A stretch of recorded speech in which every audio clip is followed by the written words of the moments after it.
మన ప్రభువును రక్షకుడైన యేసు క్రీస్తు అతి శ్రేష్టమైన నామాన్ని బట్టి ఈ ఉదయకాల హోసన్న దైవ సందేశాలనే కార్యక్రమం వింటున్న దేవుని బిడ్డలను మీకు శుభం కలుగునగాక. అందరికీ వందనాలు. ప్రభువు మనల్ని ప్రేమించి మరొక రోజు దయచేసి మనం నడిపిస్తున్న దేవుడు నమ్మదగిన దేవుడు.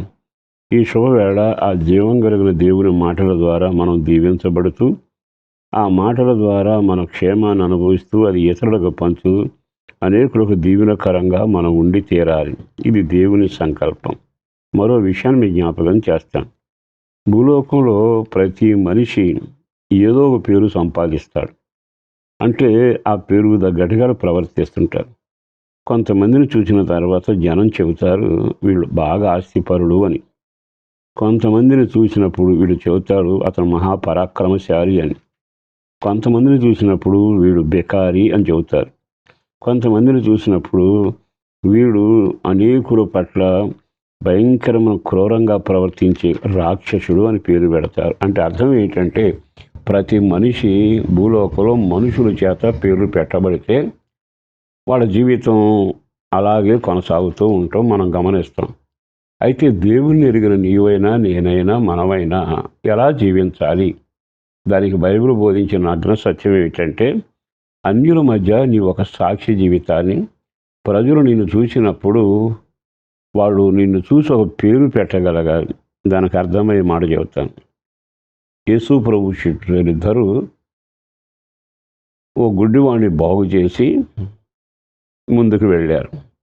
తర్వాత కుంటివాణ్ణి బాగు చేశారు. తర్వాత పక్షవాయువులను ఇట్లా చేసుకుంటూ వెళుతూ ఉండగా మీరు ఇలాంటి కార్యాలు చేయకూడదని గట్టిగా శాసిస్తే అధిపతులు వాళ్ళు చాలా ధైర్యంగా మాట్లాడారు. మేము దేవుడి మాట వినడం తప్ప, దేవుని పని చేయడం తప్ప మీ మాట వినాలా అని అడిగారు. వాళ్ళు వెంటనే ఏమన్నారు తెలుసా? వీరు ఇంత ధైర్యంగా మాట్లాడుతున్నారు ఎవరు అంటే వీరు యేసుతో కూడా ఉన్నవారని పేరు పెట్టారు. ఆ మాట విన్నాక అందరికి ఆశ్చర్యం అనిపించింది. మరి నిన్ను గురించి నన్ను గురించి కూడా సమాజం ఏదో పేరు పెడుతుందిగా. డబ్బున్నవాడనో, ధైర్యశాలినో, పరాక్రమశాలినో, పెసినారుడనో, లేదనుకుంటే నువ్వు ధైర్యంగా మాట్లాడగలని వ్యక్తివని, నిన్ను గురించి యేసుతో వాళ్ళు ఉన్నారు అని చెప్పగలుగుతున్నారుగా. నేను ఒక సేవకుడిగా మీకు చెప్పగలిగిన మాట ఏమిటో తెలుసా? నీ వ్యక్తిగతంగా నీకు ఒక పేరు ఉండి తీరాలి. ఆ పేరు నీకు కలిగితే అది ఒక ఆశ్చర్యకరంగా ఉంటుంది. బైబిల్లో చాలా తేటగా యెషయా గ్రంథం 61లో ఒక చక్కని మాట రాయబడింది. 61:3 నీతి అనే మస్తకి వృక్షమనియు యెహోవా నాట చెట్లనియు వారికి పేరు పెట్టబడను. వాడు మనుషులే, కానీ వాడు నీతిగాను భక్తిగాను పవిత్రంగాను దేవుని పోలి నడుస్తూ దేవుని యొక్క నీతిని లోకంలో కనపరుస్తూ జీవిస్తే అక్కడ వినబడుతుంది వీళ్ళు మస్తకి వృక్షం, వీళ్ళు యెహోవా నాటిన మొక్కలని పేరు కలిగింది. తర్వాత ఏమైందో తెలుసా? వారట అంటే అట్టి నీతి దీవెన నెమ్మది కలిగి సాగుతున్న వారి జీవితాల్లో వినపడేది ఏమిటో తెలుసా? చాలా కాలం నుండి పాడుగా ఉన్న స్థలమును వారు కట్టుదు. ఈ పేరు కలిగిన వాడు చేసే పని ఏమిటంటే పాడైపోయిన స్థలాలని మరలా కట్టి ఘనంగా మారుస్తారట. ఈ రోజున పట్టణాలు పాడైపోతున్నాయి, నివాసాలు పాడైపోతున్నాయి, అన్నికంటే కుటుంబాలు పాడైపోతున్నాయి, భవిష్యత్తులు పాడైపోతున్నాయి, ఓ రకంగా పిల్లల జీవితం కూడా పాడైపోతుంది. నువ్వెవరై ఉండాలో తెలుసా? సంపాదన పరుడు అని కాదు, కానీ పాడైన జీవితాలైనా, పాడైన నివాసాలైనా, పాడైన సమాజమైనా, పాడైన వ్యక్తులనైనా నువ్వు కట్టగలవు అనే ఒక పేరు నీకు ఉండాలి. ఈ మాట చదివినా విన్నా ఎంత ఆనందం అనిపిస్తుందో తెలుసా? దేవుడు నీకు ఎంత ఆధిక్యత ఇచ్చాడు.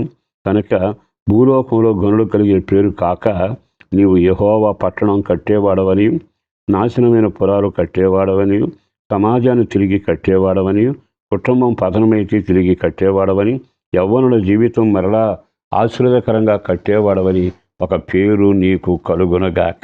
ఇంత గొప్ప అవకాశం ప్రభువు నీకు ఇస్తుంటే ఆ ఘనమైన కార్యక్రమం చేసి ఆ పేరు ఎందుకు సంపాదించకూడదు? కనుక ఈ రోజైనా నీవు దేవుని వైపు తిరిగి నీ జీవితాన్ని సమర్పించుకొని ఆయన వైపు తిరగగలిగితే ఒక అద్భుతమైన కార్యం ఈ రోజు నుంచి నీకు మొదలవుతుంది. ఈ పేరు నీకు తగినది, అది నువ్వు పొందుదువుగాక. పరిశుద్ధులను ప్రేమావుడైన ప్రభు వందనాలయ. అపారమైన నీ ప్రేమ కొరకు ధన్యవాదాలు. చేసిన మేలు కొరకు, చేయబోయే కార్యాల కొరకు వందన. కృప కలుగునగాక. బిడ్డలను దీవించండి. వాళ్ళ ఈ సంవత్సరం చదువుల కొరకు ప్రార్థన చేస్తున్నాను. వివాహం కొరకు, సంతానం కొరకు ప్రార్థన చేస్తూ ఉన్నాను.